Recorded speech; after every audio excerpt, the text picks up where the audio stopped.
लेकिन हमें नेताओं के वाहवाही की आवश्यकता नहीं है, हमें बिहार की जनता पे भरोसा है। हमने जनता के लिए काम किया है, उनका आशीर्वाद हमें जरूर है। आपको मालूम है कितने जहाज खरीदे गए, और आज देखिए हमने टाटा को दिया उनको, तो देश को पैसा भी मिला। आज वो लगभग 500 नए जहाज खरीदने वाले हैं और 5000 पर्यटक की नियुक्ति करने वाले हैं। तो मैं उसका केवल आंकड़ा आप ध्यान रखना चाहता हूँ। पूरे बिहार में, पूरे देश में 2014 में मेडिकल कॉलेज की संख्या थी 641 और आज मेडिकल कॉलेज की संख्या है 1341।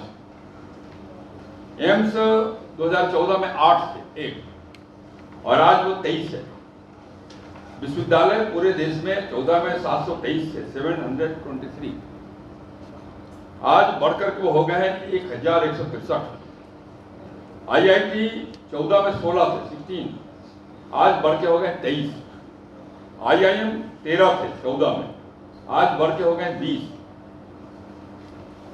जब संपूर्ण देश में सब गांव तक बिजली पहुंचाने का निर्णय हुआ, स्वाभाविक है बिजली की खपत बढ़ेगी। 14 में जो बिजली उत्पादन की क्षमता थी वो थी 2.34 लाख मेगावाट। आज वो उत्पादन क्षमता बढ़ के हो गया है 4.17 लाख मेगावाट। गैस कनेक्शन, मैं उज्ज्वला योजना की बात नहीं कर रहा हूं, टोटल गैस कनेक्शन देश में 14 में था 14.52 करोड़ में, 14 crore 52 lakh total gas connection देश में था। आज वो बढ़ के हो गया है 31 करोड़ 36 लाख। पूरे देश में जो नेशनल हाईवे 2014 में था 91,287 किलोमीटर, आज वो बढ़ के हो गया है 1,45,240 किलोमीटर। एयरपोर्ट, माननीय मोदी जी कहते हैं कि हम हवाई चप्पल वाले को भी हवाई जहाज से यात्रा करेंगे, तो स्वाभाविक रूप से एयरपोर्ट का विस्तार आवश्यक। 14 में एयरपोर्ट था 74, बढ़ करके 148 हो रहा है। उसमें काम चल रहा है, कुछ चालू हो गया। अपने अभी तो 3 एयरपोर्ट काम कर रहे हैं, गया, पटना और दरभंगा। रेल मार्गों के इलेक्ट्रिक लाइन से जुड़ाव है, 14 में था 21,614 किलोमीटर, आज बढ़ के हो गया 58,812 किलोमीटर।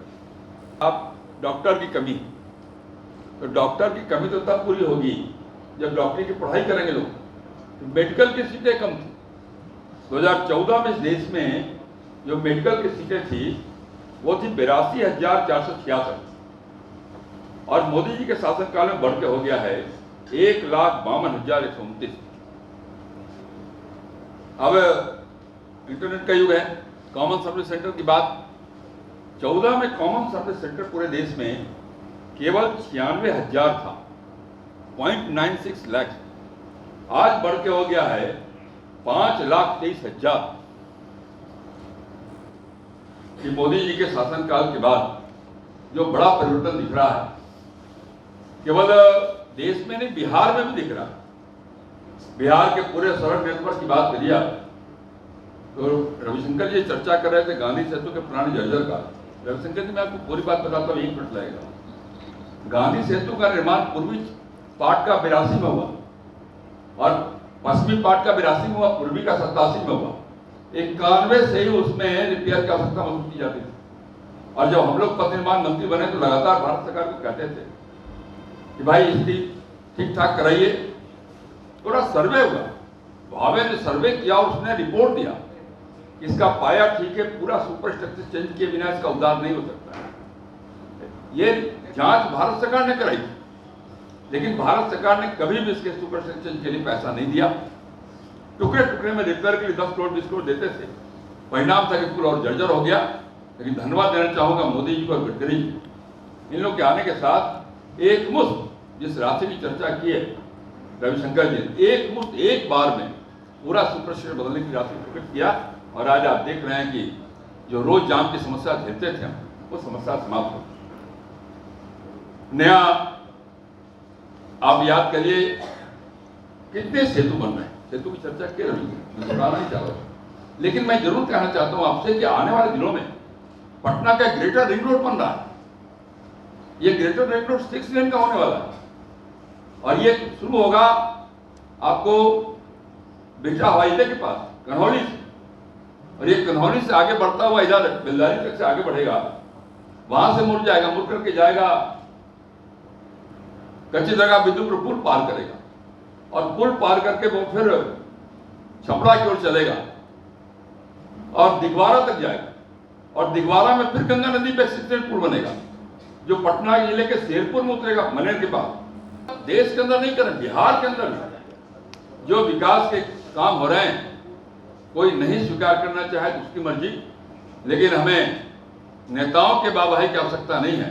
हमें बिहार की जनता पे भरोसा है, हमने जनता के लिए काम किया है, उनका आशीर्वाद हमें जरूर मिले। हम बिहार की जनता को और देश की जनता को धन्यवाद देना चाहते हैं कि उसने माननीय मोदी जी को एक मौका दिया, भारतीय जनता पार्टी को जिताने का काम किया और जनता के अवसर देने के कारण आज मोदी जी ने इतना बड़ा परिवर्तन देश में लाया है। इसलिए आपके माध्यम से बिहार की जनता को, देश की जनता को धन्यवाद। सिंपल है, नेशनल हाईवे का निजीकरण हुआ है क्या? ये बन रहा है ना, वो भी तो एक अथॉरिटी है ना। रेलवे का निजीकरण हुआ है क्या? घटना दुर्भाग्यपूर्ण, उन्होंने बताया इतने वंदे भारत से लेकर के और पटना राज्य शुरू होने वाला है, पटना कोलकाता भी शुरू होने वाला है। आज 8,000 करोड़ की योजना रेलवे बिहार के लिए आई है, देश भर के लिए आई है। और निजीकरण का एक फायदा भी देख लीजिए, एयर इंडिया और इंडियन एयरलाइंस की विरासत किसकी थी? यूपीए सरकार की थी। आपको मालूम है कितने जहाज खरीदे गए? और आज देखिए हमने टाटा को दिया उनको, तो देश को पैसा भी मिला। आज वो लगभग 500 नए जहाज खरीदने वाले हैं और 5,000 पायलट की नियुक्ति करने वाले हैं। तो ये देखने का नज़रिया है। और बिहार में रेलवे का क्या क्या सुंदर परिणाम आया है, जिस पर कितना केस चल रहा है, मुझे बताने की जरूरत नहीं। लालू यादव कह रहे हैं कि रेलवे को चौपट कर दिया सरकार ने। देखिए, एक बात मैं कहूँगा, आज के दिन इस घटना पर मुझे पॉलिटिक्स नहीं करनी है। मैं आपके भी सवाल को जवाब दे रहा हूँ। हमारे प्रधानमंत्री गए वहाँ, रेल मंत्री बैठे हुए हैं, देखा है कि रेलवे के ट्रैक वाले वो और रेलवे बोर्ड के चेयरमैन बैठे हुए काम करा रहे हैं।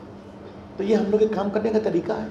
कल कांग्रेस ने कहा था हम पॉलिटिक्स नहीं करेंगे, तो आप देखिए आज से शुरू हो गई पॉलिटिक्स। अब जहाँ तक लालू जी का सवाल है, तो मैं बड़ी विनम्रता से कहूँगा कि लालू जी, आपके राज में रेलवे में क्या क्या हो रहा था, इसकी जाँच तो सीबीआई कर रही है ना, अच्छी वाली कर रही है ना।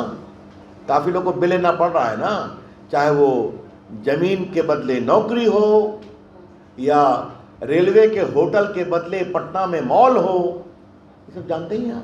तो वो भी एक रेलवे का स्वरूप है।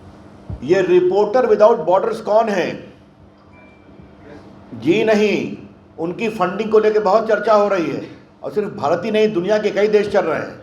इसलिए एक पेरिस की संस्था है, कुछ लोगों ने फिनांस बना रखा है और उसमें जो एक सज्जन फंडिंग करते हैं, ये सज्जन वही हैं जो बहुत बड़े उद्योगपति हैं अमेरिका के, जिनका भारत विरोध जग जाहिर है। इसलिए रिपोर्टर्स विदाउट बॉर्डर्स की रिपोर्ट को हम क्रेडिबल नहीं मानते। हमने आपके सामने वर्ल्ड बैंक की रिपोर्ट कोट की, मॉर्गन स्टैनले की, कई और है, स्टैंडर्ड चार्टर का है, सब है जी। आज के लिए इसको हमको पॉलिटिक्स नहीं करना है, इसको कोई जवाब नहीं देंगे। आपको इतना ही मुझे कहना है, हमने अपनी बात कह दी, सब इतना।